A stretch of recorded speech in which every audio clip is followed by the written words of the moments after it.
जय हिंद फ्रेंड्स, स्वागत है आपका हमारे इस आज के नए वीडियो में। फ्रेंड्स, अगर आप किसी भी एक दिवसीय प्रतियोगी परीक्षा की तैयारी कर रहे हैं या करना चाहते हैं तो आप हमारे चैनल से जुड़ सकते हैं।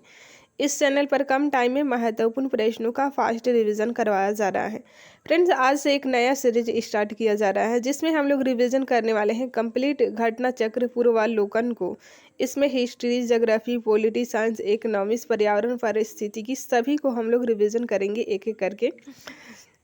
इसमें आपको केंद्रीय एवं राज्य सिविल सेवा परीक्षाओं के 245 सामान्य अध्ययन प्रश्न पत्रों को संकलित किया गया है। 1990 से लेकर 2024 मार्च 2024 तक के प्रश्न आपको देखने को मिलने वाला है। ठीक है, ये अगर कर लेते हैं तो कोई भी एग्ज़ाम हो, चाहे स्टेट पीसीएस एग्ज़ाम हो या स्टेट का कोई भी वनडे एग्ज़ाम है, उसके लिए रामबाण हो जाएगा। ठीक है, इसके बाद आपको दूसरा पढ़ने का कोई ज़रूरत नहीं पड़ेगा। आज की वीडियो की हम लोग शुरुआत करेंगे मॉडर्न हिस्ट्री से। ठीक है, तो चलिए टाइम को बिना बर्बाद किए वीडियो की शुरुआत करते हैं। इसका पीडीएफ प्राप्त करने के लिए आप हमारे टेलीग्राम चैनल से जुड़ सकते हैं, जिसका लिंक आपको डिस्क्रिप्शन बॉक्स में मिल जाएगा। ठीक है, और ये सीरीज़ आपको कैसी लग रही है कमेंट करके हमें ज़रूर बताइएगा। आप सभी का सपोर्ट रहेगा तभी कंटिन्यू रह पाएगा। ठीक है, तो चलिए वीडियो की शुरुआत करते हैं। घटना चक्र पूर्वावलोकन सीरीज में आज की वीडियो की शुरुआत करते हैं आधुनिक भारत के इतिहास से। तो चलिए टाइम को बिना बर्बाद किए देखते हैं। यूरोपीय कंपनियों का आगमन फर्स्ट चैप्टर है मॉडर्न हिस्ट्री का। वास्को डी गामा गुजराती पथ प्रदर्शक अहमद इब्न मजीद की सहायता से भारत के पश्चिमी तट पर स्थित बंदरगाह कालीकट पर 20 मई 1498 को पहुंचा। उसने यहां पहुंचकर भारत के नए समुद्री मार्ग की खोज की। कालीकट के तत्कालीन शासक जमोरिन देखिए, जमोरिन कालीकट के शासकों की पैतृक उपाधि थी। वास्को डी गामा का जमोरिन के द्वारा स्वागत किया गया। वास्को डी गामा के भारत आगमन से पुर्तगालियों एवं भारत के मध्य व्यापार के क्षेत्र में एक नए युग का शुभारंभ हुआ। वास्को डी गामा ने काली मिर्च के व्यापार से 60 गुना अधिक मुनाफा कमाया था। कितने गुना? तो 60 गुना अधिक मुनाफा कमाया था काली मिर्च के व्यापार से, जिससे अन्य पुर्तगाली व्यापारियों को भी प्रोत्साहन मिला। 1505 ईस्वी में फ्रांसिसो द अल्मीडा भारत के प्रथम पुर्तगाली वायसराय एवं गवर्नर बनकर आया था। कौन था? Francisco de Almeida. ये भारत में प्रथम पुर्तगाली वायसराय एवं गवर्नर बनकर आया था। कब आया था? 1505। डेट भी याद रखना है क्योंकि प्रीवियस क्वेश्चन पूछे गए हैं। ठीक है, व्यापारिक हितों के परिप्रेक्ष्य में हिंद महासागर में प्रभुत्व स्थापित करने के लिए अल्मीडा ने ब्लू वाटर पॉलिसी अर्थात नीला जल की नीति प्रतिपादित किया। किसके द्वारा किया गया? तो अल्मीडा के द्वारा ब्लू वाटर पॉलिसी प्रतिपादित किया गया। ठीक है, अल्मीडा के बाद अफोंसो द अल्बुकर्क 1509 ईस्वी में भारत का गवर्नर बनकर आया। उसने 1510 ईस्वी में बीजापुर के शासक यूसुफ आदिल शाह से गोवा छीनकर अपने अधिकार में कर लिया। तो ध्यान रखिएगा, 1510 में बीजापुर के शासक यूसुफ आदिल शाह से गोवा छीनकर अपने अधिकार में कर लिया। ये भी प्रश्न पूछा गया है। इसे भारत में पुर्तगाली शक्ति का वास्तविक संस्थापक माना जाता है। किसे माना जाता है? तो अल्बुकर्क को पुर्तगाली शक्ति का वास्तविक संस्थापक माना जाता है। ध्यान रखिएगा। अल्बुकर्क ने 1511 ईस्वी में दक्षिण पूर्वी एशिया की महत्वपूर्ण मंडी मलक्का एवं 1515 ईस्वी में फारस की खाड़ी के मुहाने पर स्थित हरमुज पर अधिकार कर लिया। अल्बुकर्क के बाद प्रमुख गवर्नर में से एक नीनो डी कुन्हा था। यह 1529 से 1538 ईस्वी तक गवर्नर रहा। पुर्तगाली यात्री वास्को डी गामा ने भारत के मार्ग की मूलतः इटली निवासी तथा स्पेन द्वारा वित्त पोषित यात्री कोलंबस ने अमेरिका की। ठीक है, वास्को डी गामा किसकी खोज की थी? भारत की। इटली निवासी तथा स्पेन द्वारा वित्त पोषित यात्री कोलंबस ने अमेरिका की खोज की थी। ये इटली के थे लेकिन स्पेन द्वारा ये वित्त पोषित थे। ठीक है, ब्रिटेन के कैप्टन कुक ने ऑस्ट्रेलिया की तथा हॉलैंड के एबल तस्मान ने वान डीमसलैंड वर्तमान तस्मानिया की खोज की थी तथा न्यूजीलैंड की खोज की थी तस्मान के द्वारा। ठीक है, पुर्तगालियों ने भारत में प्रथम यूरोपीय दुर्ग भी का निर्माण अल्बुकर्क के द्वारा, ठीक है, 1503 ईस्वी में कोचिन में कराया गया था। अंजी द्वीप एवं कन्नानौर वर्तमान कन्नौर नाम है, में पुर्तगाली दुर्गों का निर्माण फ्रांसीसो द अल्मीडा द्वारा 1505 ईस्वी में कराया गया था। मध्यकाल में सर्वप्रथम भारत से व्यापार संबंध स्थापित करने वाले पुर्तगाली थे। भारत में यूरोपीय व्यापारी कंपनियों के आगमन का क्रम ध्यान रखिएगा, पूछा गया है बहुत बार। पुर्तगीज सबसे पहले आए थे, उसके बाद डच, अंग्रेज, डेन, फ्रांसीसी। ठीक है। भारत में पुर्तगाली सबसे पहले 1498 ईस्वी में आए तथा सबसे अंत में वर्ष 1961 में वापस गए थे। वर्ष 1961 में गोवा का पुर्तगाली गवर्नर जनरल मैनुएल एंटोनियो वसालो ए सिल्वा 1958 से 61 तक था। भारत की स्वतंत्रता प्राप्ति के दौरान गोवा का गवर्नर जनरल सिल्वेस्ट्रे फेरेइरा बोसा था। ठीक है। यूरोपीय शक्तियों में सर्वप्रथम पुर्तगाली व्यापारियों ने भारत में सामुद्रिक व्यापारी केंद्र स्थापित किए थे। पुर्तगालियों ने भारत में अपनी पहली फैक्ट्री कालीकट में 1500 ईस्वी में स्थापित की, किंतु इसने शीघ्र ही विनष्ट हो जाने के उपरांत उसी वर्ष कोचीन में एक अन्य फैक्ट्री की स्थापना की। पुर्तगालियों द्वारा भारत में स्थापित प्रथम दुर्ग कोचीन में तथा कन्नूर में 1505 में दूसरे दुर्ग का निर्माण करवाया गया। ठीक है। 1534 ईस्वी में पुर्तगालियों ने बंगाल के शासक गियासुद्दीन महमूद शाह से सतगांव और चटगांव में अपनी फैक्ट्रियां स्थापित करने की अनुमति प्राप्त कर ली। पुर्तगालियों द्वारा हुगली को बंगाल की खाड़ी में समुद्री लूटपाट के लिए अड्डे के रूप में इस्तेमाल किया जाता था। ठीक है। 1632 ईस्वी में मुगल बादशाह शाहजहां ने हुगली में पुर्तगाली बस्तियों को पूरी तरह नष्ट कर दिया और 1000 से अधिक पुर्तगाली निवासियों को बंदी बना लिया था। कासिम बाजार की फैक्ट्री के प्रमुख जोब चार्नक ने अंग्रेजों के व्यापार केंद्र के लिए हुगली के स्थान पर सूतानुती अथवा सुतनौती कलकत्ता का स्थल है कलकत्ता के स्थल को सुना गया था। कोसी वर्तमान में कोचीन है। 1814 ईस्वी में ब्रिटिश उपनिवेश के तहत शामिल हुआ।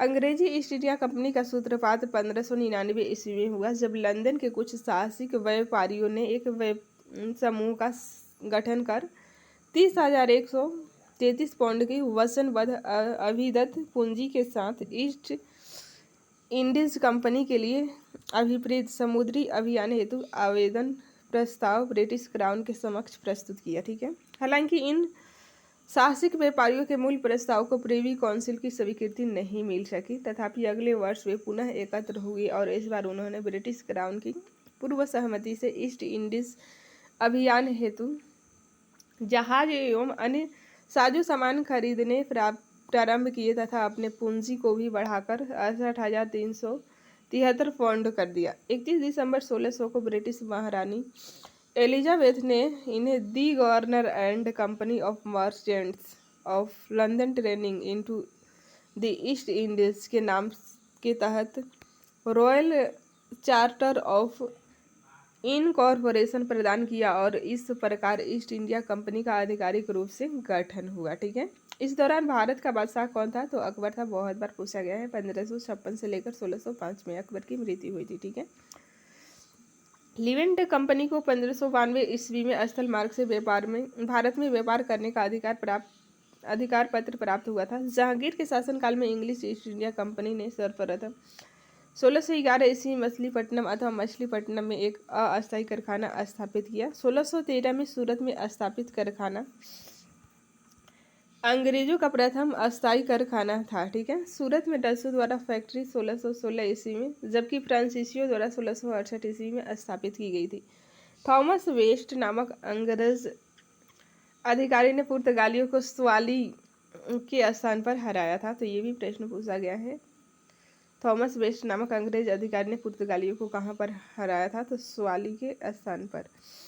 1662 ईस्वी में इंग्लैंड के सम्राट चार्ल्स द्वितीय का विवाह पुर्तगाल की राजकुमारी कैथरीन से होने पर चार्ल्स को बम्बई उपहार के रूप में प्राप्त हुआ था, जिसे उन्होंने 1668 ईस्वी में 10 पाउंड वार्षिक किराए पर ब्रिटिश ईस्ट इंडिया कंपनी को दे दिया था। ठीक है। बम्बई के अंग्रेज गवर्नर जॉन चाइल्ड ने 1668 ईस्वी में बम्बई और पश्चिमी समुद्र तट के मुगल बंदरगाहों का घेरा डाला तथा मक्का जाने वाले हज यात्रियों को बंदी बनाने का प्रयास किया। फलस्वरूप उसे औरंगजेब ने भारत से निष्कासित करने का आदेश दिया था।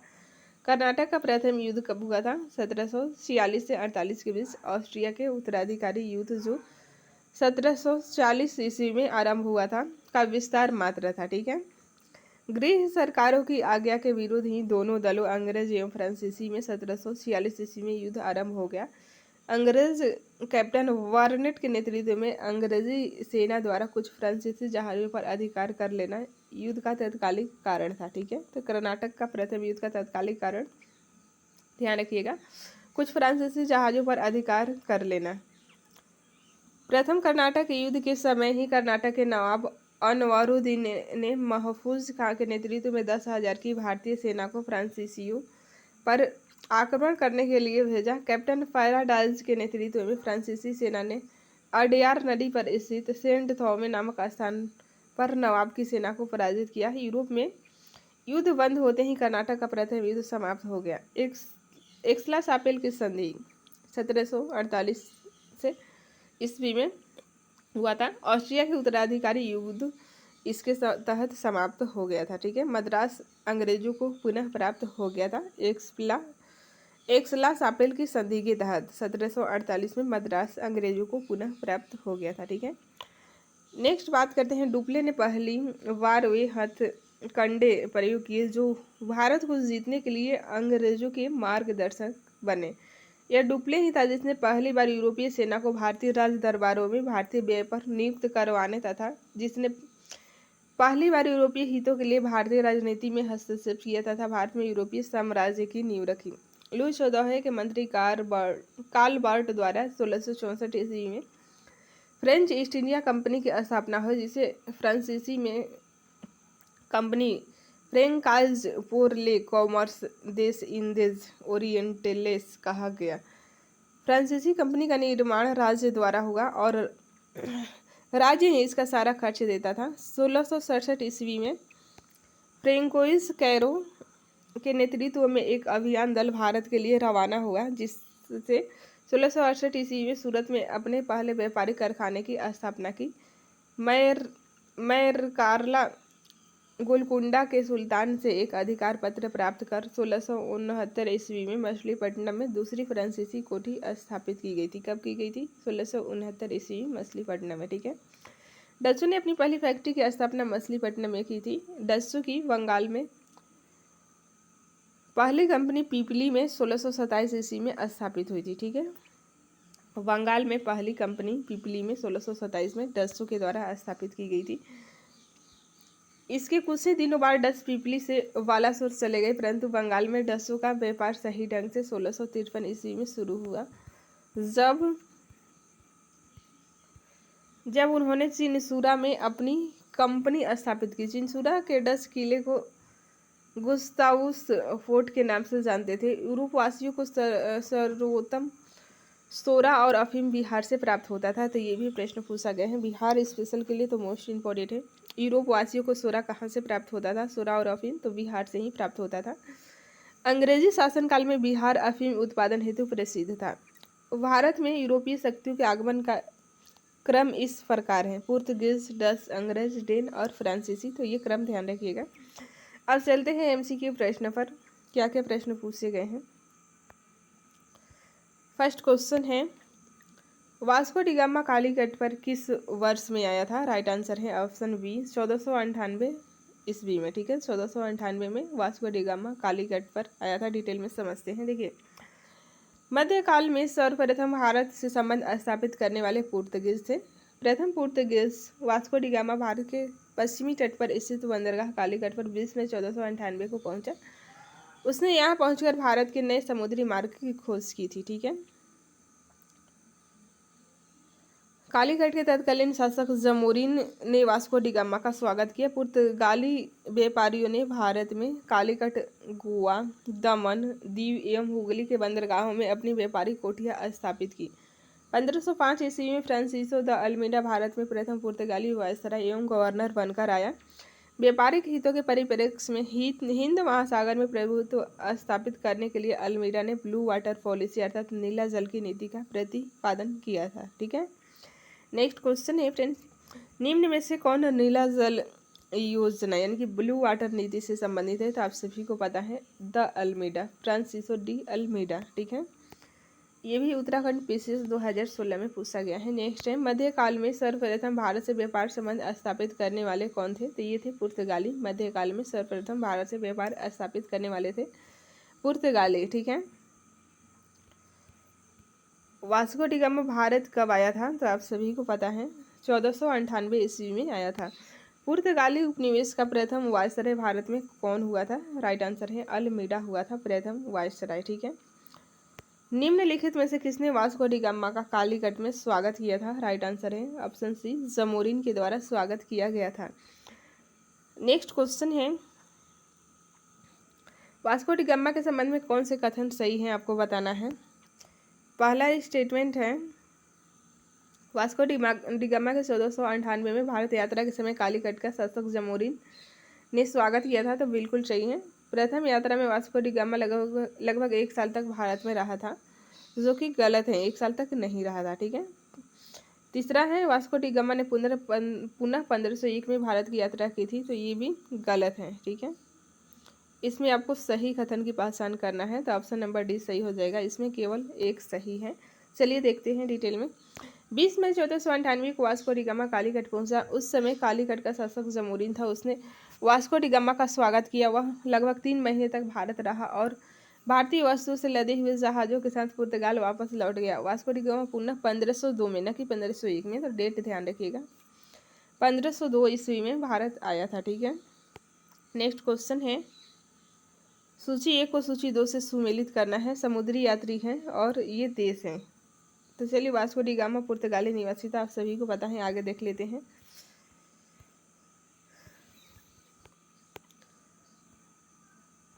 चलिए इसका देख लेते हैं एक्सप्लेनेशन ही।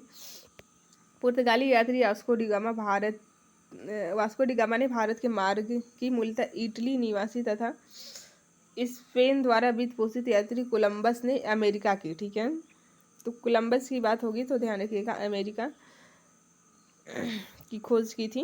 ब्रिटेन के कैप्टन कुक ने ऑस्ट्रेलिया की तथा हॉलैंड के एबल तस्मान ने वान डी मॉसलैंड वर्तमान तस्मानिया तथा न्यूजीलैंड की खोज की थी। तो नोट्स आप लोग ध्यान से पढ़े होंगे, तो ये सभी नोट्स से ही प्रश्न पूछे गए हैं। ठीक है, अब नेक्स्ट देखते हैं, ये भी मिलान करने के लिए हैं।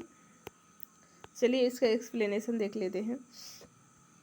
फ्रांसिसो डी अल्बुकर्क 1510 ईस्वी में गोवा पर आक्रमण किया और उस पर अपना अधिकार कर लिया।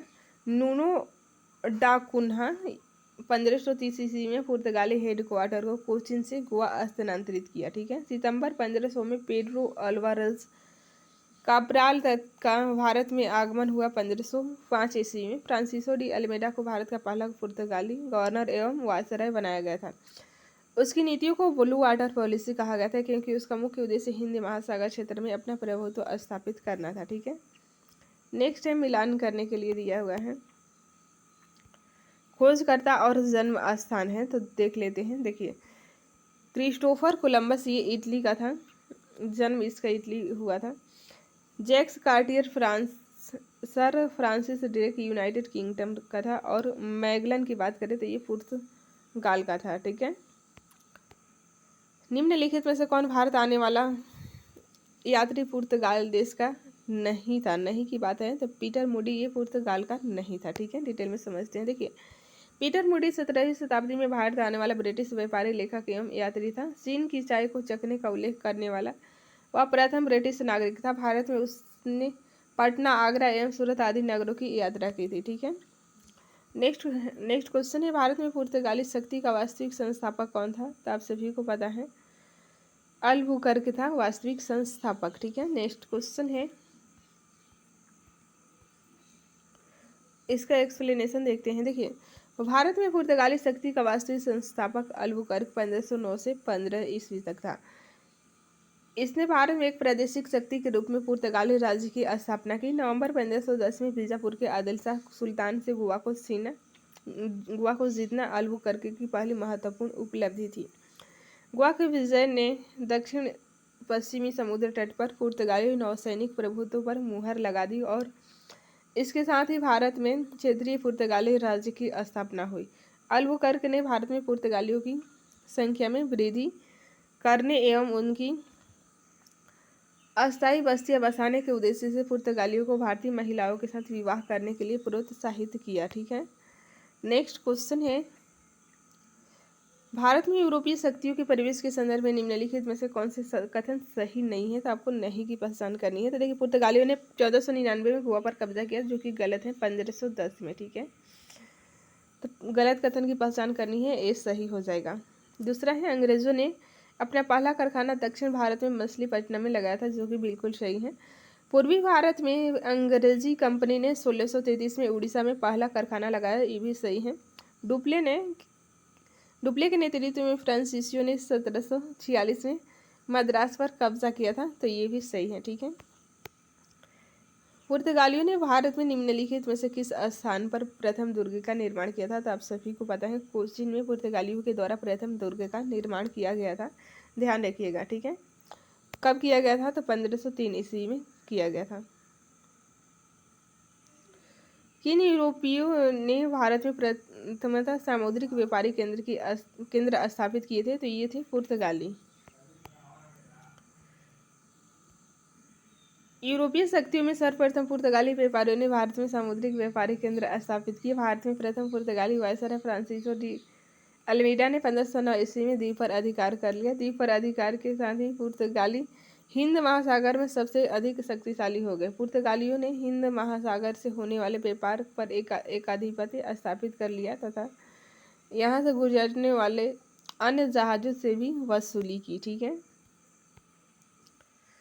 बंगाल की निम्नलिखित फैक्ट्रियों में से एक जो पुर्तगालियों द्वारा स्थापित की गई थी वह थी हुगली। ठीक है, हुगली ये पुर्तगालियों द्वारा स्थापित की गई थी, बंगाल का एकमात्र फैक्ट्री था। डिटेल में समझते हैं। देखिए, पुर्तगाली गवर्नर नीनो डी कुन्हा ने मद्रास के निकट सेंथोमी और बंगाल में हुगली में पुर्तगाली बस्तियां स्थापित कर भारत के पूर्वी समुद्र तट की ओर पुर्तगाली वाणिज्य का विस्तार किया। 1534 ईस्वी में पुर्तगालियों ने बंगाल के शासक गियासुद्दीन महमूद शाह से सतगांव और चटगांव में अपनी फैक्ट्रियां स्थापित करने की अनुमति प्राप्त कर ली। इसके बाद संपूर्ण बंगाल में अनेक पुर्तगाली बस्तियों की स्थापना की गई। ठीक है, चटगांव, जिसे पुर्तगाली महान बंदरगाह के रूप में अभिहित करते थे, उनके द्वारा प्रयुक्त किया जा रहा था, किंतु 16वीं सदी में सतगांव का पतन हो गया और उसका स्थान हुगली ने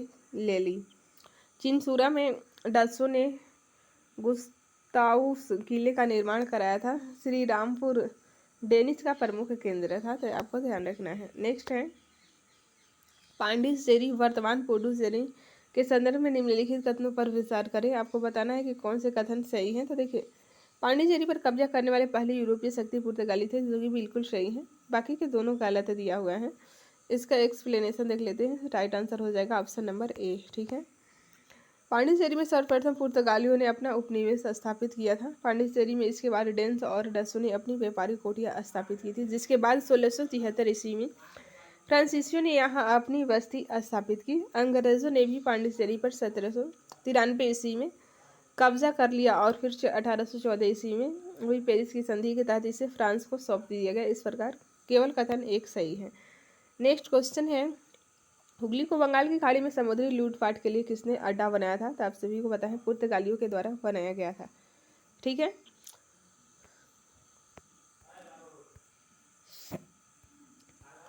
नेक्स्ट क्वेश्चन है, बंगाल की खाड़ी में समुद्री डकैती हेतु हुगली का उपयोग कौन करता था? तो आप सभी को पता है, पुर्तगालियों के द्वारा किया जाता था समुद्री डकैती हेतु। ठीक है, निम्नलिखित में से कौन कलकत्ता का संस्थापक था? राइट आंसर है जॉब चर्नक कलकत्ता के संस्थापक थे। डिटेल में समझते हैं। देखिए, कासिम बाजार की फैक्ट्री के प्रमुख जॉब चर्नक ने अंग्रेजों के व्यापार केंद्र के लिए हुगली के स्थान पर सुल्तानुती अथवा सुतनौती को चुना। उसे ही कलकत्ता का संस्थापक माना जाता है। हालांकि मई 2003 में दिए गए अपने निर्णय में कलकत्ता उच्च न्यायालय की एक खंडपीठ ने जॉब चर्नक को कलकत्ता का संस्थापक न मानते हुए कहा कि कलकत्ता जॉब चर्नक के आगमन से पूर्व अस्तित्व में था तथा इस आधार पर कलकत्ता का स्थापना 14 अगस्त 1690 को दिवस भी नहीं माना जा सकता है। ठीक है, कलकत्ता किसने बसाया था? Option D Job Charnock. कुछ इतिहासकारों के द्वारा नहीं माना गया है कि जॉब चार्नक के द्वारा कलकत्ता बसाया गया था। ठीक है, निम्न में किस स्थान निम्न में किस स्थान पर भारत में प्रथम नगर स्थापित किया गया था? तो आप सभी को पता है मद्रास में प्रथम नगर स्थापित किया गया था। आधुनिक भारत में पहला नगर निगम 1688 ईस्वी में मद्रास के पूर्व प्रेसिडेंट शहर में स्थापित किया गया था। ध्यान रखिएगा। भारत के साथ व्यापार के लिए सर्वप्रथम संयुक्त पूंजी कंपनी किस लोगों ने आरंभ की थी? राइट आंसर है डच के द्वारा आरंभ किया गया था। ठीक है, डच के द्वारा।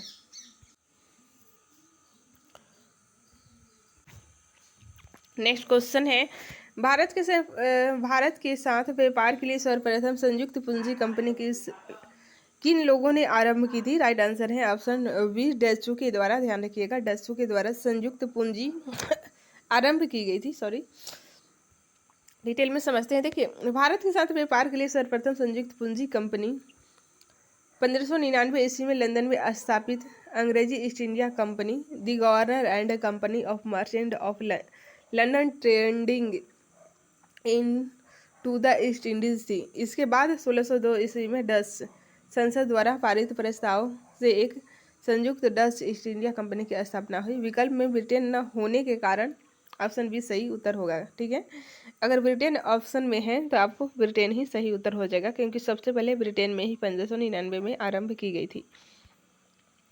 निम्नलिखित कथनों में से कौन से कथन सही है? तो चलिए देख लेते हैं। आधुनिक कोची भारत की स्वतंत्रता तक डच उपनिवेश था, जो कि बिल्कुल गलत है। स्वतंत्रता तक नहीं था। ठीक है, डचों ने पुर्तगालियों को पराजित किया और आधुनिक कोची में उन्होंने फोर्ट विलियम्स का निर्माण किया, जो कि बिल्कुल सही है। ऑप्शन बी सही हो जाएगा। चलिए देख लेते हैं, इसका आंसर बी ही सही उत्तर है। ये यूपीएससी 2005 का पूछा गया प्रश्न है। ठीक है, नेक्स्ट क्वेश्चन है भारत में ईस्ट इंडिया कंपनी की सफलता का राज था? तो देखिए, ये सभी राज था सफलता का।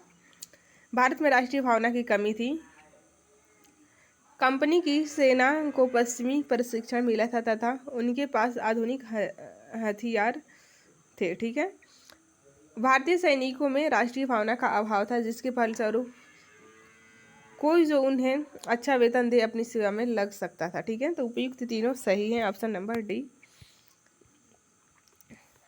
नेक्स्ट क्वेश्चन है निम्नलिखित ब्रिटिश कंपनियों में से किसे भारत में व्यापार करने का पहला अधिकार पत्र प्राप्त हुआ था? राइट आंसर है लिवेंट कंपनी को। ठीक है, लिवेंट कंपनी को डिटेल में समझते हैं। देखिए, लिवेंट कंपनी को 1593 ईस्वी में स्थल मार्ग से भारत में व्यापार करने का अधिकार पत्र प्राप्त हुआ था। 31 दिसंबर 1600 को महारानी एलिजाबेथ प्रथम ने the governor and company of merchant of London trading into the East Indies को समुद्री मार्ग से ईस्ट इंडीज के साथ व्यापार करने का पहला अधिकार पत्र प्रदान किया गया था। 1702 ईस्वी में इसने न्यू कंपनी तथा महारानी एनी के साथ मिलकर एक त्रिपक्षीय इकरारनामा किया, जिसके तहत पुरानी कंपनी 7 साल के भीतर खुद को बंद कर देगी तथा 1709 ईस्वी में दोनों कंपनियां मिलकर नए नाम United Company of merchant of England trading to the last Indies के रूप में अपने व्यापार को बढ़ाएगी। यह कंपनी सामान्यतः ईस्ट इंडिया कंपनी के साथ कंपनी के नाम से प्रसिद्ध हुई। ठीक है, नेक्स्ट क्वेश्चन है लंदन में ब्रिटिश ईस्ट इंडिया कंपनी के गठन के समय भारत का निम्नलिखित में से कौन सा बादशाह था? तो ध्यान रखिएगा, अकबर था। ठीक है, नेक्स्ट क्वेश्चन है, इसको डिटेल में समझते हैं। देखिए, सितंबर 1599 में लंदन में कुछ व्यापारियों ने लॉर्ड मेयर की अध्यक्षता में एक सभा का आयोजन किया। इसमें पूर्व द्वीप समूह के साथ व्यापार करने की योजनाएं तैयार की गई। इन व्यापारियों ने पूर्व के देशों के साथ व्यापार करने के आशय से 1599 ईस्वी में एक कंपनी का गठन किया। इसका नाम governor and company of merchant of London trading into the East Indies company रखा गया। ठीक है, इस दौरान भारत का बादशाह अकबर था। किस मुगल सम्राट के काल में इंग्लिश ईस्ट इंडिया कंपनी ने भारत में सर्वप्रथम कारखाना स्थापित किया था? तो ऑप्शन डी जहांगीर के समय में किया था। कब किया था? 1611 ईस्वी में। ठीक है, मछलीपट्टनम में। ध्यान रखिएगा। 1613 में सूरत में स्थापित कारखाना अंग्रेजों का प्रथम अस्थायी कारखाना था। ये अस्थायी था 1611 वाला। बाकी 1613 में सूरत में जो स्थापित हुआ था ये अस्थायी कारखाना था। नेक्स्ट है, भारत में 1613 में अंग्रेजों ने अपनी पहली फैक्ट्री कहाँ स्थापित की थी? तो सूरत में स्थापित की थी, ध्यान रखिएगा। डिटेल में समझते हैं। देखिए, कैप्टन विलियम हॉकिंस सूरत से मुगल दरबार 1608 ईस्वी में पहुंचा, किंतु सूरत में फैक्ट्री की स्थापना की अनुमति पाने में सफल नहीं हो सका। 1611 में पुर्तगालियों के विरोध के बावजूद कैप्टन मिडल्टन सूरत के समीप सवाली पहुंचा और मुगल गवर्नर से वहां व्यापार करने की अनुमति पाने में सफल हो गया। कैप्टन थॉमस वेस्ट द्वारा सूरत के बंदरगाह के विजय ने पुर्तगाली अधिकारी की निरंतरता को भंग किया तथा तदुपरांत अंग्रेजों ने सूरत में 1613 ईस्वी में अस्थायी रूप से एक फैक्ट्री स्थापित की। यहाँ से अंग्रेजों ने अपने व्यापार को देश के दूसरे भागों में फैलाया तथा शीघ्र ही अहमदाबाद, बुरहानपुर, अजमेर तथा आगरा में सहयोगी फैक्ट्री स्थापित की। ठीक है, नेक्स्ट क्वेश्चन है, 17वीं शताब्दी के पहले चतुर्थांश में निम्नलिखित में से कहाँ इंग्लिश ईस्ट इंडिया कंपनी का कारखाना स्थित था? तो ध्यान रखिएगा, भरूच में केवल स्थित था ईस्ट इंडिया कंपनी का।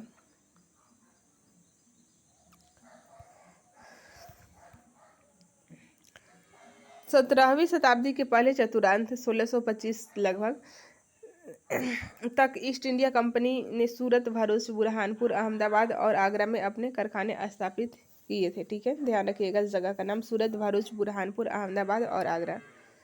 ईस्ट इंडिया कंपनी की पहली फैक्ट्री स्थापित की गई थी, सूरत में स्थापित की गई थी। निम्नलिखित में से किस अंग्रेज अधिकारी ने पुर्तगालियों को स्वाली के स्थान पर हराया था? तो देखिए, थॉमस वेस्ट के द्वारा स्वाली के स्थान पर हराया गया था।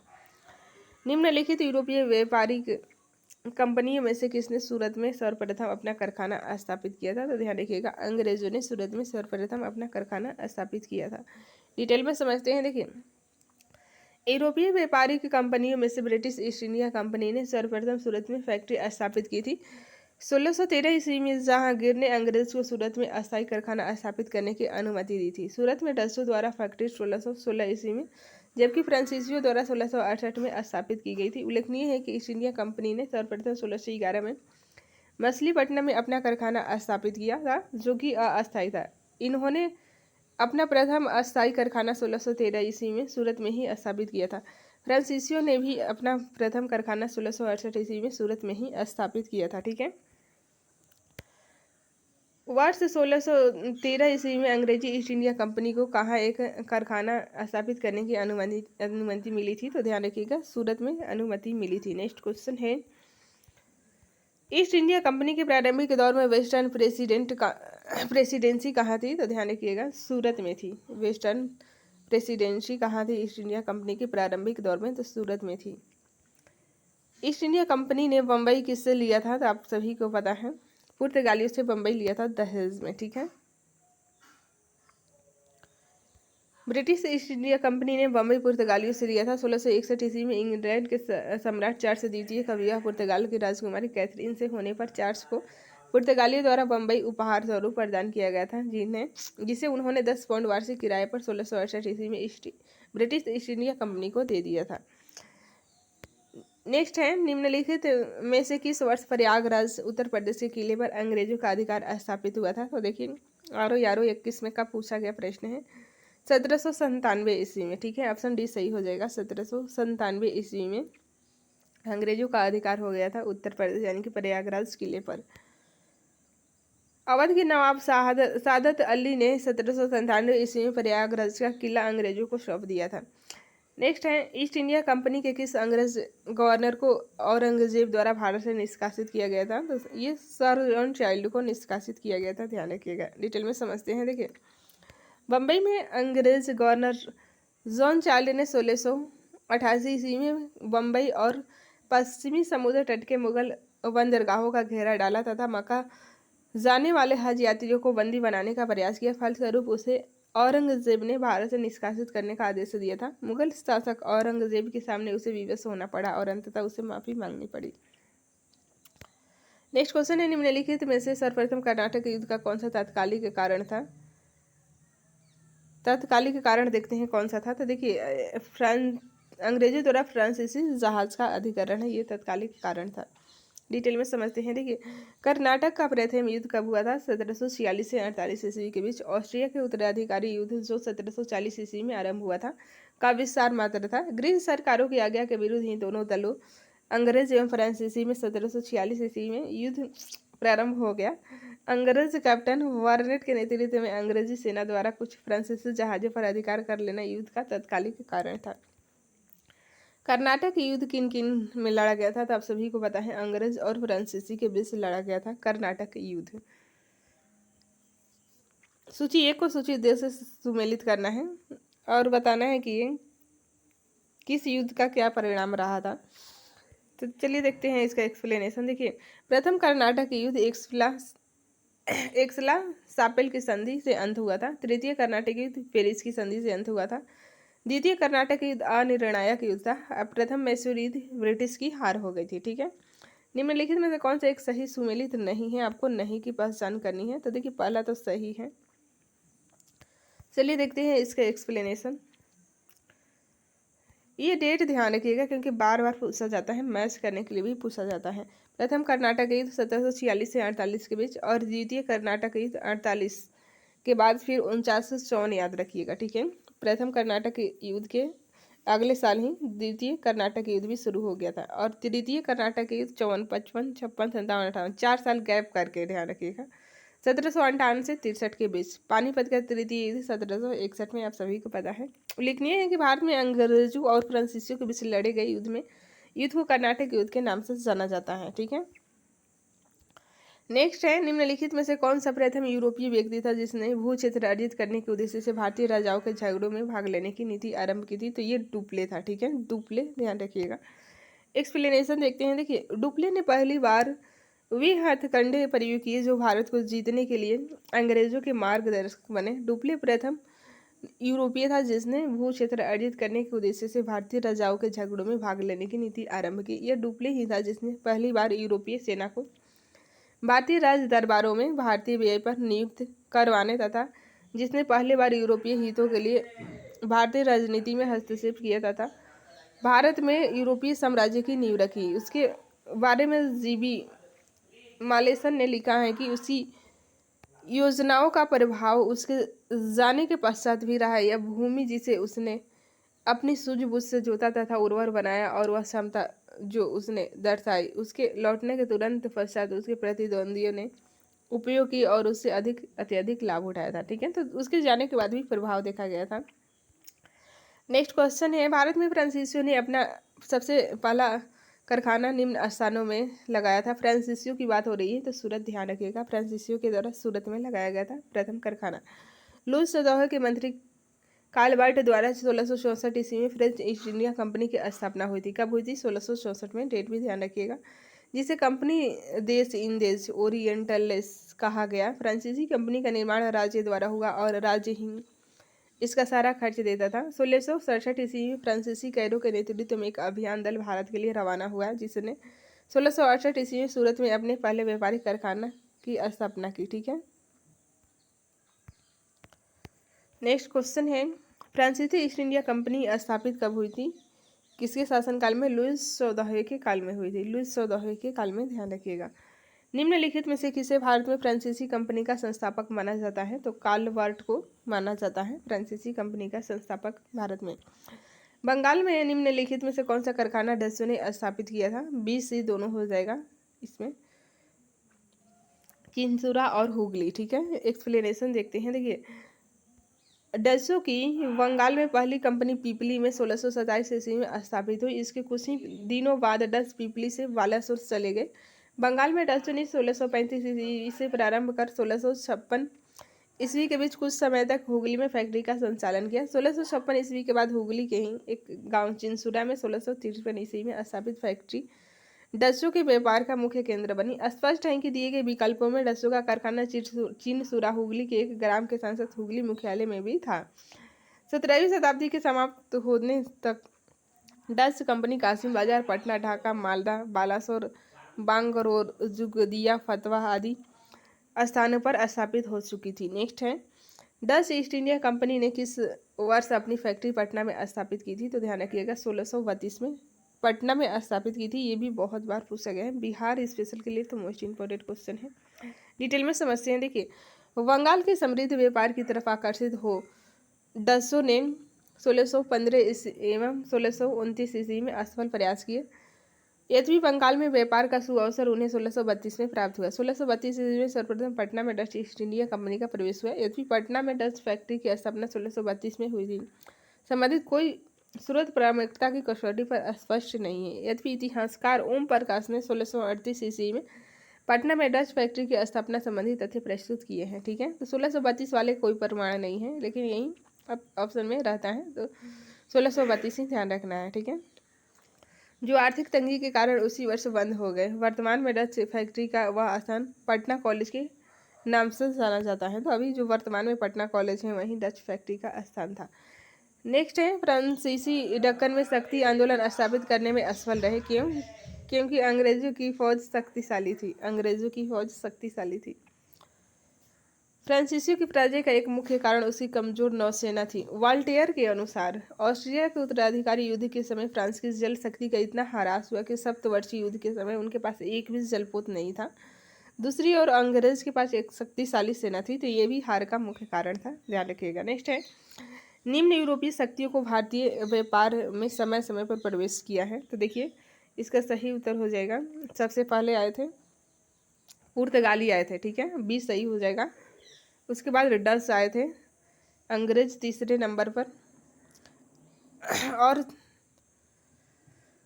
लास्ट में आए थे फ्रांसीसी। तो ये क्रम है। ठीक है, 4 2 1 3।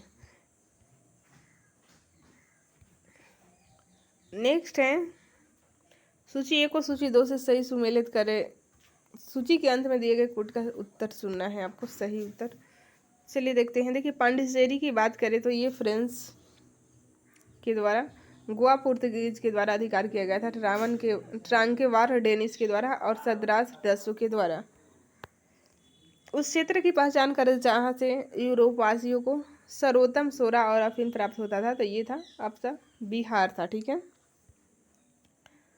नेक्स्ट क्वेश्चन है, अंग्रेजी शासनकाल में भारत का कौन सा क्षेत्र अफीम उत्पादन हेतु प्रसिद्ध था? तो बिहार अफीम उत्पादन हेतु प्रसिद्ध था। पीपीएससी में बहुत बार पूछा गया है।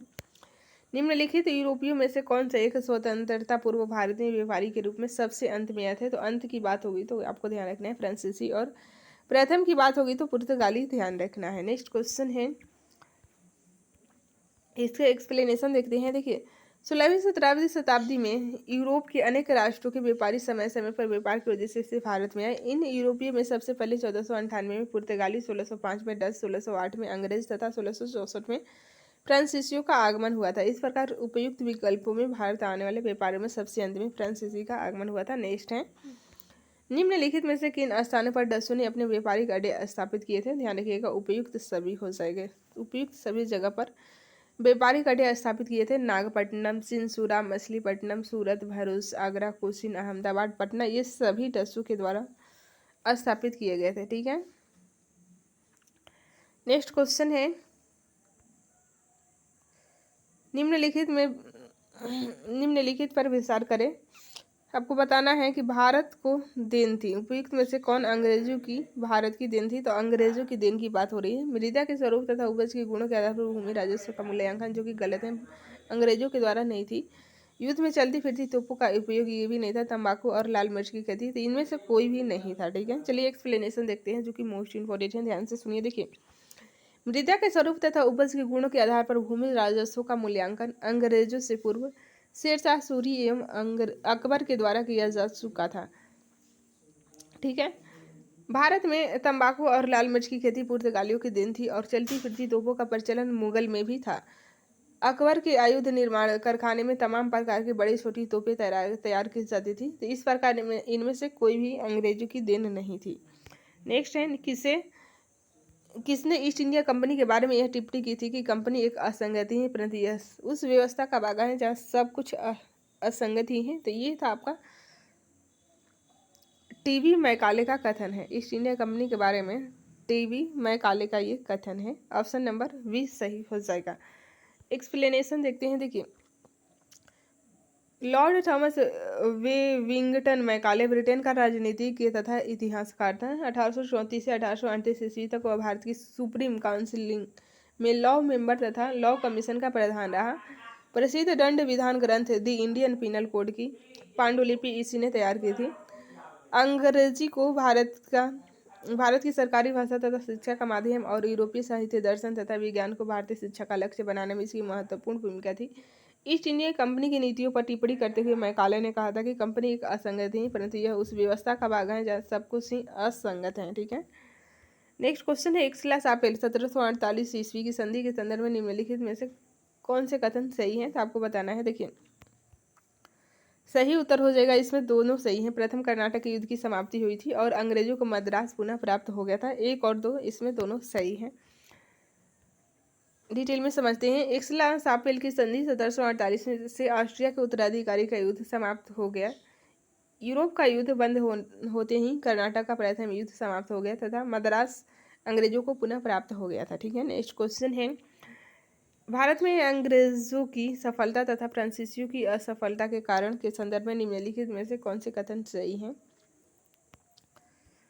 तो देखिए इसका सही उत्तर हो जाएगा, सही कथन की पहचान करनी है। इसमें दोनों सही हैं। अंग्रेजों को बंगाल विजय से अपार धन एवं जनशक्ति का मिलना। ठीक है।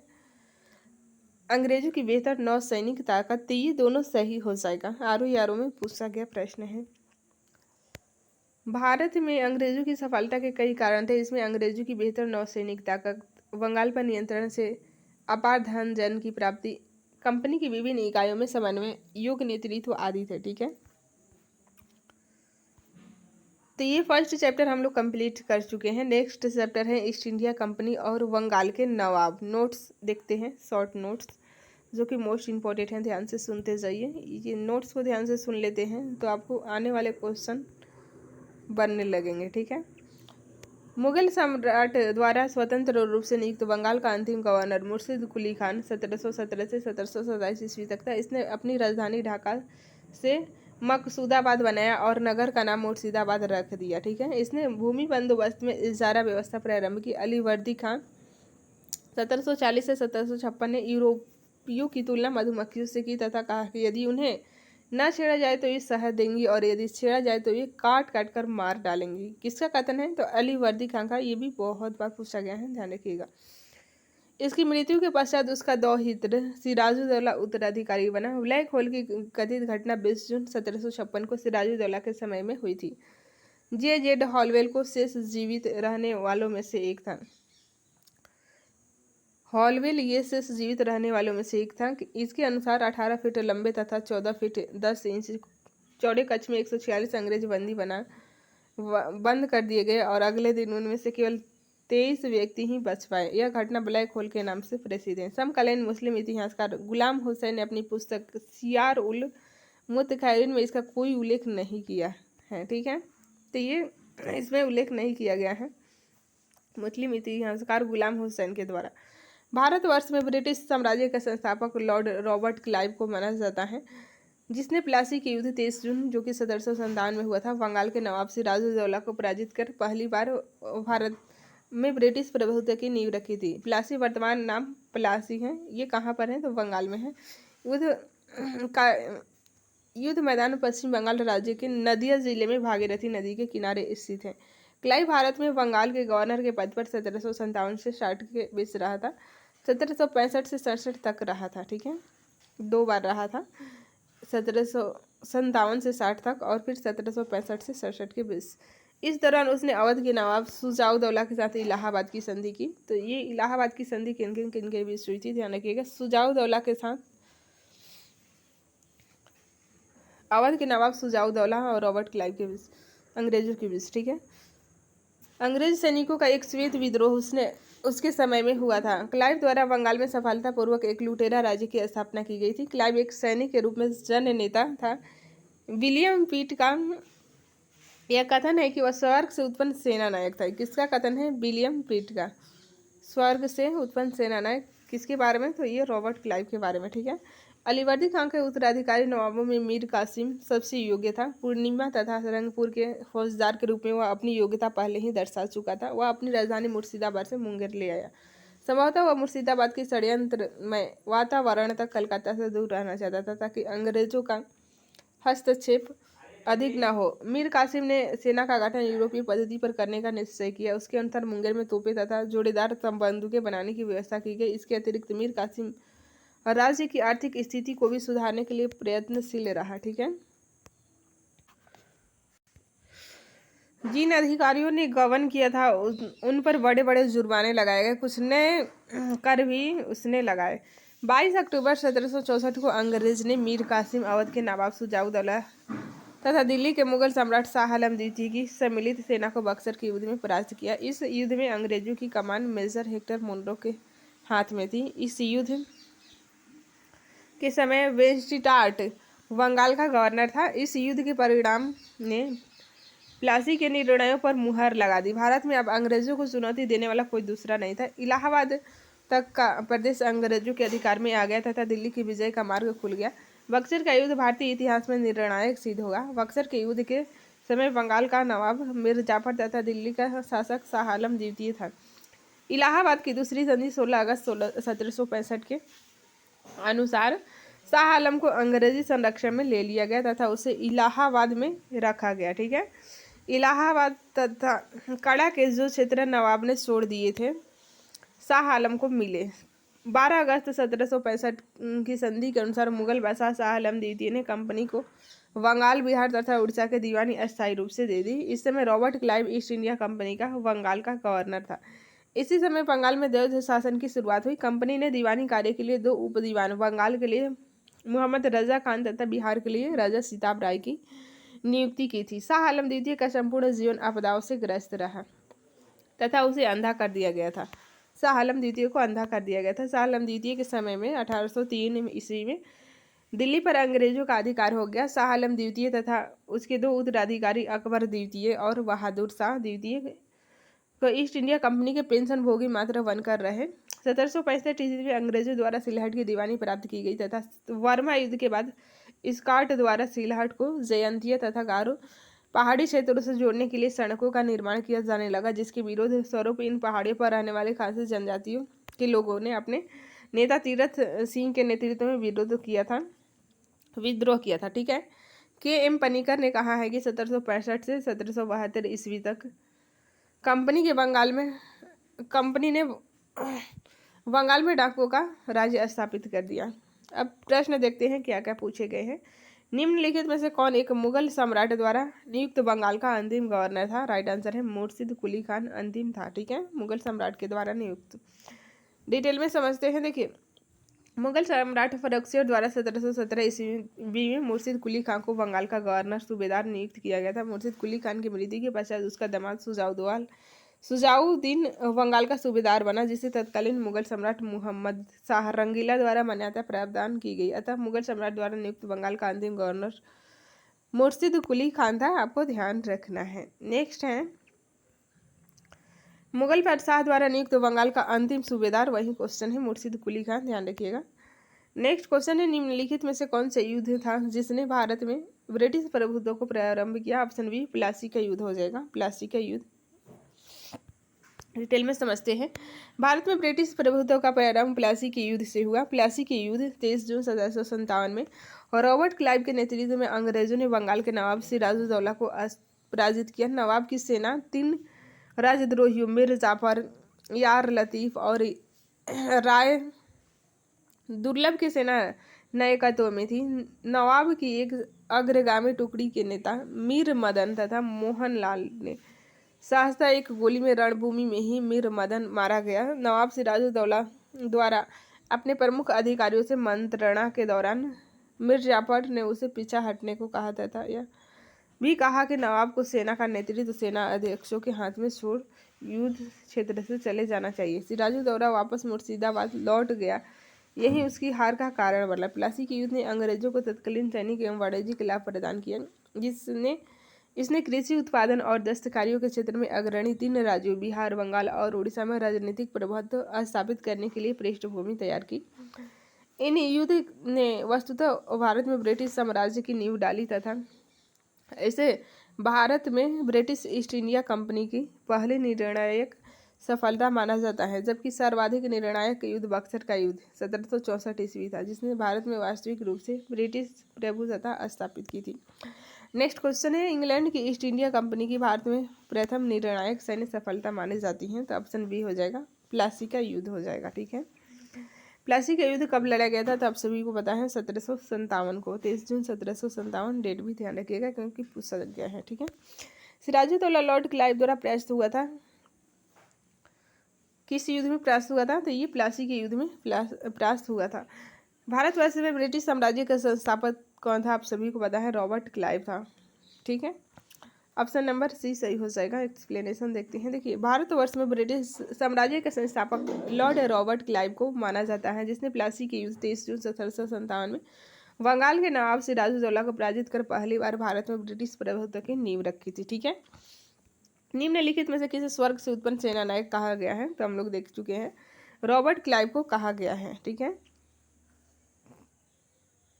विलियम पिट के द्वारा ये कहा गया था, वह स्वर्ग से उत्पन्न सेना नायक था। ठीक है, नेक्स्ट क्वेश्चन है, प्लासी का युद्ध मैदान कहाँ स्थित है, राइट आंसर है पश्चिम बंगाल में स्थित है। नेक्स्ट क्वेश्चन है,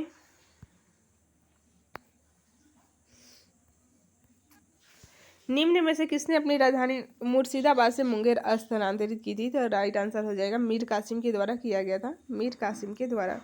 डिटेल में समझते हैं। देखिए, मीर कासिम अपनी राजधानी मुर्शिदाबाद से मुंगेर ले गया। संभवतः वह मुर्शिदाबाद के षड्यंत्रमय वातावरण तथा कलकत्ता से दूर रहना चाहता था, ताकि अंग्रेजों का हस्तक्षेप अधिक न हो। नेक्स्ट क्वेश्चन है, सबसे अधिक निर्णायक युद्ध जिसने अंग्रेजों के भारत में प्रभुत्व को संस्थापित किया था, राइट आंसर हो जाएगा बक्सर का युद्ध था। ठीक है, डिटेल में समझते हैं। 22 अक्टूबर 1764 को अंग्रेजों ने मीर कासिम अवध के नवाब शुजाउद्दौला तथा दिल्ली के मुगल सम्राट शाह आलम द्वितीय की सम्मिलित सेना को बक्सर के युद्ध में परास्त किया। इस युद्ध में अंग्रेजों की कमान मेजर हेक्टर मुंडो के हाथ में थी। इस युद्ध के परिणाम ने प्लासी के निर्णयों पर मुहर लगा दी। भारत में अब अंग्रेजों को चुनौती देने वाला कोई दूसरा नहीं था। इलाहाबाद तक का प्रदेश अंग्रेजों के अधिकार में आ गया तथा दिल्ली विजय का मार्ग खुल गया था। ठीक है, अंग्रेज का युद्ध भारतीय इतिहास में निर्णायक सिद्ध हुआ। पी.ई. रॉबर्ट्स ने बक्सर के युद्ध के बारे में कहा कि प्लासी की अपेक्षा बक्सर को भारत में अंग्रेजी प्रभुता के जन्मभूमि मानना कहीं अधिक उपयुक्त है। यदि बक्सर के युद्ध के परिणाम को देखा जाए तो कहा जा सकता है कि जहां प्लासी की विजय अंग्रेजों की कूटनीति का परिणाम थी, वहीं बक्सर की विजय को इतिहासकारों ने पूर्णतः सैनिक विजय बताया। प्लासी के युद्ध ने अंग्रेजों की प्रभुता बंगाल में स्थापित की, परंतु बक्सर के युद्ध ने कंपनी को एक अखिल भारतीय शक्ति का रूप दे दिया। नेक्स्ट क्वेश्चन है, अंग्रेजी ईस्ट इंडिया कंपनी द्वारा लड़े गए निम्नलिखित युद्धों में से कौन सा सर्वाधिक निर्णायक, तो सर्वाधिक की बात होगी तो ध्यान रखिएगा बक्सर की लड़ाई थी सर्वाधिक निर्णायक। नेक्स्ट क्वेश्चन है, निम्नलिखित में से कौन सा युद्ध भारत में अंग्रेजों के आधिपत्य की स्थापना की दृष्टि से सबसे महत्वपूर्ण माना जाता है, तो ध्यान रखिएगा बक्सर का युद्ध माना जाता है।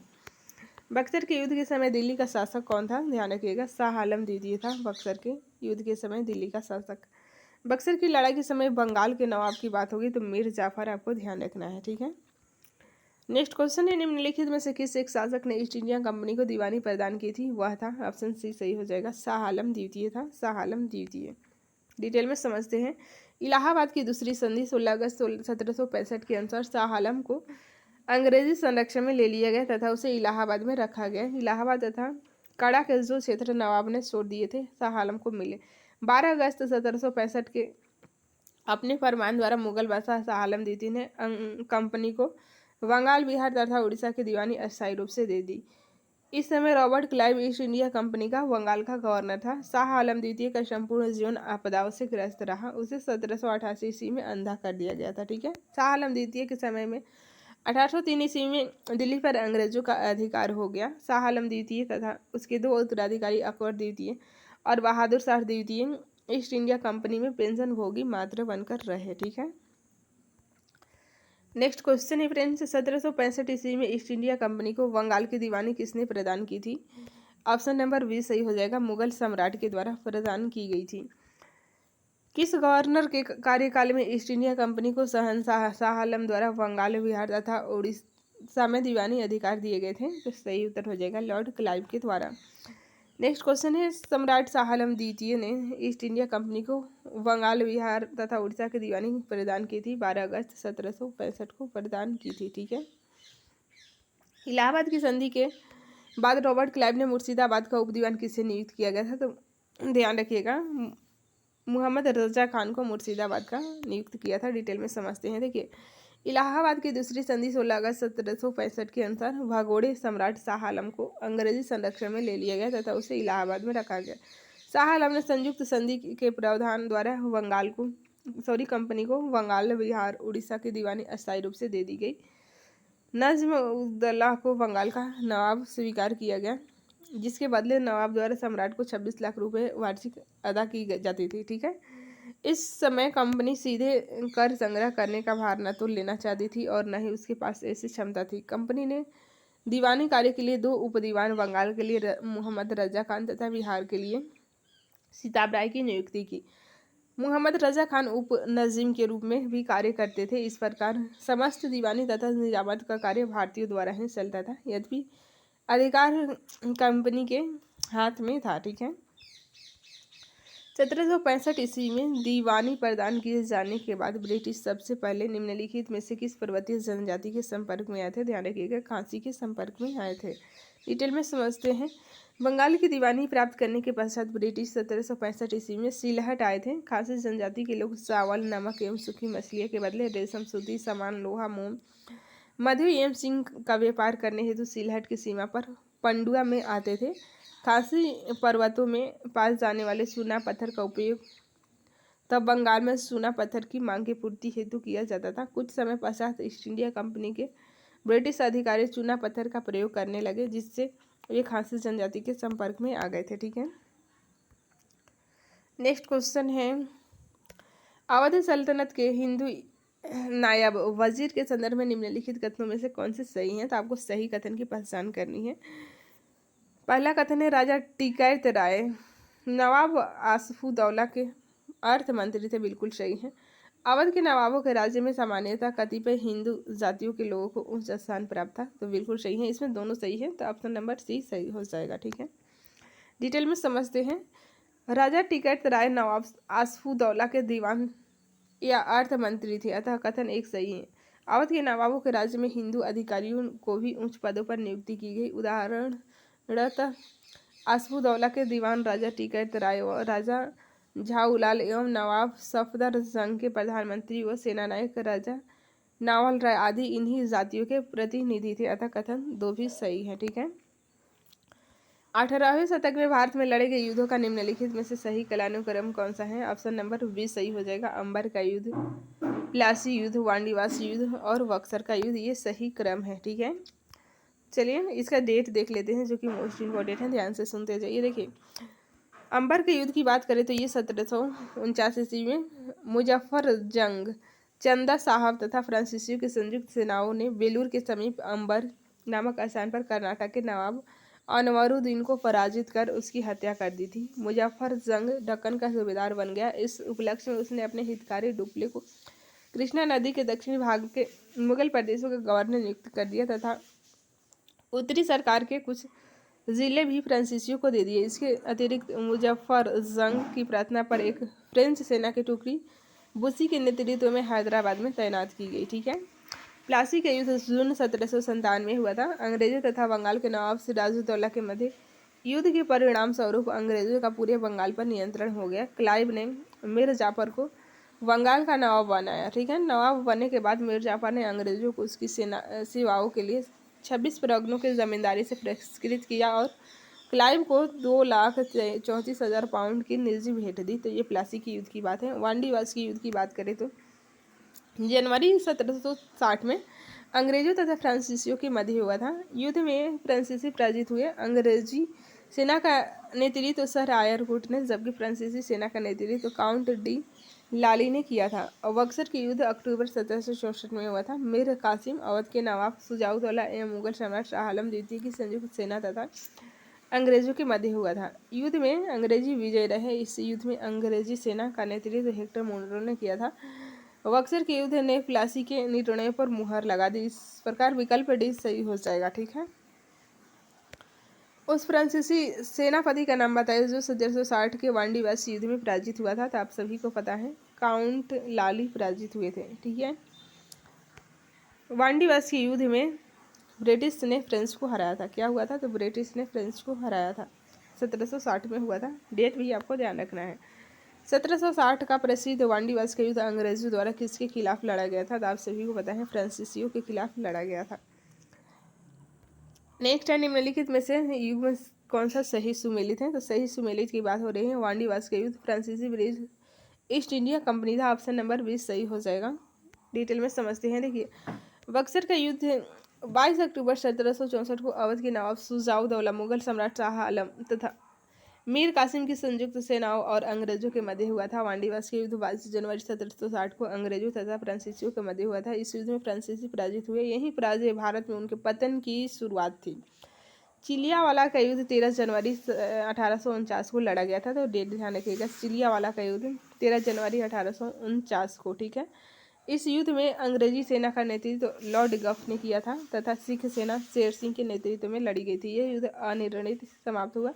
इस युद्ध के समय भारत का गवर्नर जनरल लॉर्ड डलहौजी था। ठीक है, खुर्दा का युद्ध 1795 ईस्वी में निजाम के विरुद्ध मराठों द्वारा लड़ा गया था। इसमें निजाम की हार हुई थी। अतः स्पष्ट है कि युद्ध में सही सुमेलित है बी नंबर। निम्न में से किसने भारत में अंग्रेजों का सर्वाधिक विरोध किया था? तो मराठों के द्वारा सर्वाधिक विरोध किया गया था। डिटेल में समझते हैं। देखिए, भारत में अंग्रेजों का सर्वाधिक विरोध मराठों द्वारा किया गया था। 3 आंग्ल मराठा युद्ध के बाद ही मराठा शक्ति को दबाया जा सका। मुगल साम्राज्य के खंडहरों पर मराठा ने अपने साम्राज्य की आधारशिला रखी। उन्हीं परिस्थितियों में अंग्रेजों ने भी लाभ उठाया।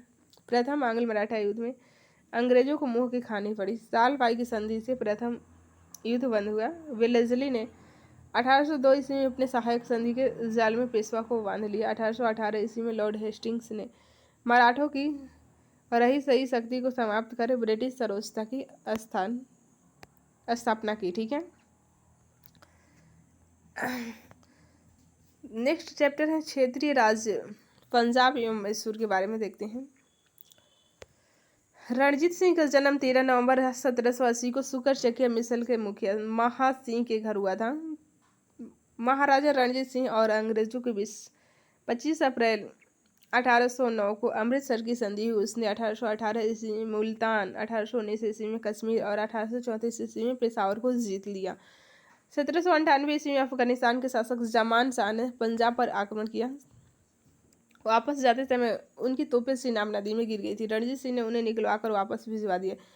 उस सेवा के बदले जमान शाह ने उन्हें लाहौर पर अधिकार करने की अनुमति दे दी। 1799 ईस्वी में रणजीत सिंह ने तत्काल लाहौर पर अधिकार कर लिया तथा उसे अपनी राजधानी बनाया। ठीक है,